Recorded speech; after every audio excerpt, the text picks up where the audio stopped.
Hello students.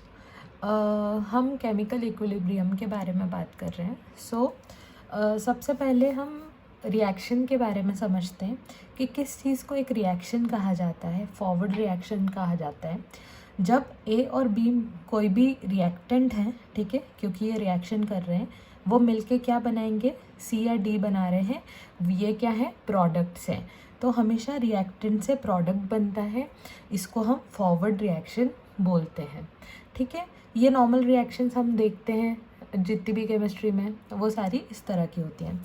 अब कुछ reactions आती हैं इक्विलिब्रियम रिएक्शंस, जिनके अंदर ये हाफ एरो आपको दिखाई देगा, हाफ एरो फॉरवर्ड जा रहा है, हाफ एरो बैकवर्ड जा रहा है। ठीक है, तो इसका मतलब क्या है, इसका मतलब ये है कि ए से बी फॉरवर्ड रिएक्शन जो जा रही है सी प्लस डी बनाने के लिए, उतनी ही रिएक्शन बैकवर्ड जा रही है, सी प्लस डी मिलके क्या बना रहे हैं, ए प्लस बी बना रहे हैं।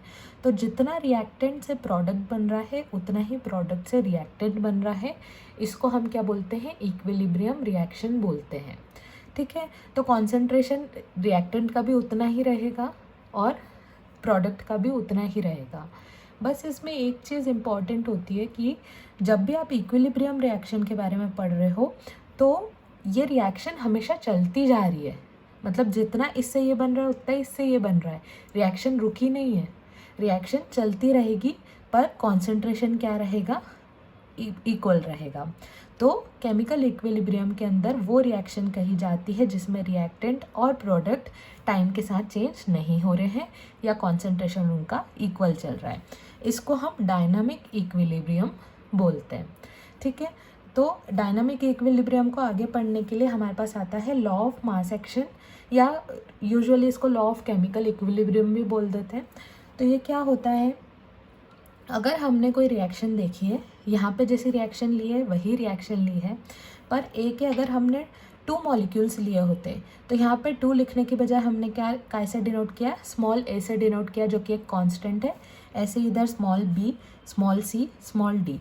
अगर ए हमने एक ही मॉलिक्यूल लिया, जैसे ए वाटर है, H2O है, तो एक H2O लिया है तो सिर्फ अकेला ए लिख देंगे।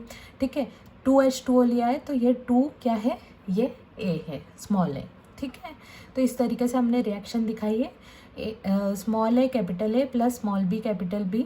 यहाँ पर इक्विलिब्रियम है किसमें, small C capital C, small D capital D. इसको हम नंबर ऑफ मोल्स भी बोल सकते हैं। Small A, small B, small C, small D क्या है, नंबर ऑफ मोल्स है।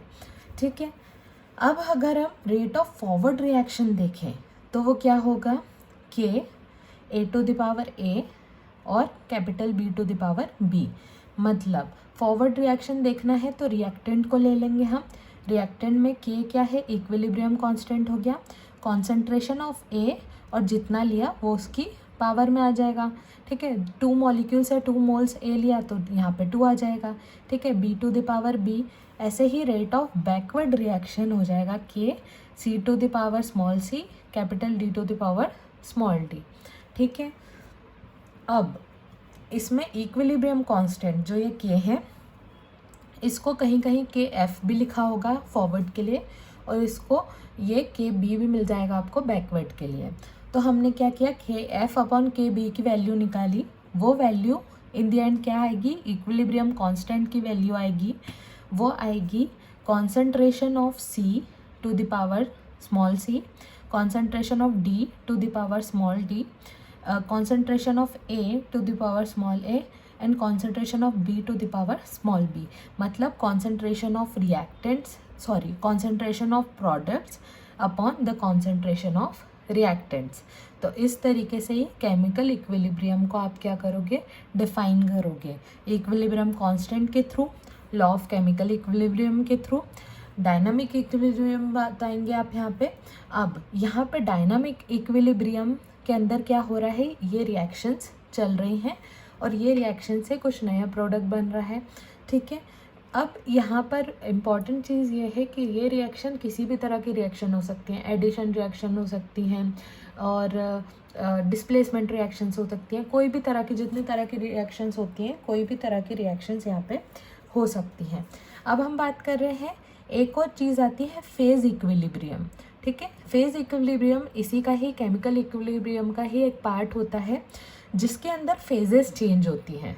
मतलब अगर मान लो ए बी क्या है, सॉलिड है, सी डी क्या है, लिक्विड है, तो सॉलिड से लिक्विड में भी अगर ऐसी फेजेस चेंज हो रही हैं और उसमें इक्विलिब्रियम चल रहा है तो उसको हम फेज इक्विलिब्रियम बोलेंगे। तो ये वीडियो था बेसिक्स इक्विलिब्रियम का, ठीक है। इसके आगे भी कुछ वीडियोस आने वाले हैं, सो चैनल को सब्सक्राइब कर लेना and keep watching. Thank you.